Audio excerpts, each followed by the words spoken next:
So the U.S. Department of Education has announced its Office for Civil Rights is investigating the Massachusetts Interscholastic Athletic Association, and this is following suspected Title IX violations just days after President Donald Trump signed the executive order titled "Keep Men Out of Women's Sports." Good morning, Providence reporter Laralyn Jackson is joining us live in studio with more details. Laralyn.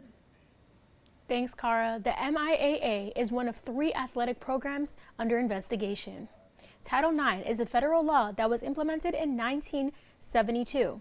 It prevents discrimination based on sex in any education program or activity receiving federal assistance. In this Massachusetts case, the Department of Education wants answers regarding an incident last year. The DOE says the Collegiate Charter School of Lowell's girls basketball team forfeited at halftime after a transgender player on the opposing team injured 3 female players.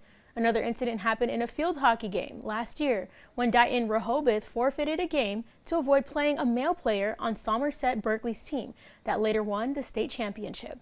Under the Massachusetts Equal Rights Amendment, boys are allowed to play on girls' teams when there is not an equivalent team for male athletes. It is unclear if Trump's executive order would prevent co-ed teams or solely transgender athletes.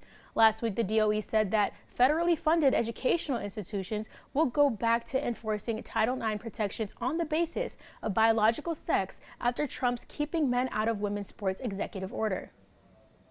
With this executive order, the war on women's sports is over. We're putting every school receiving taxpayer dollars on notice that if you let men take over women's sports teams or invade your locker rooms, you will be investigated for violations of Title IX and risk your federal funding. There will be no federal funding.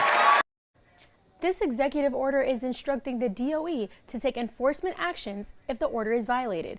A spokesperson for the Interscholastic Association in Massachusetts says it's getting legal guidance from the state's attorney general on the matter. We will keep you updated as soon as we learn more. Live in studio, I'm Laralyn Jackson with ABC 6 News.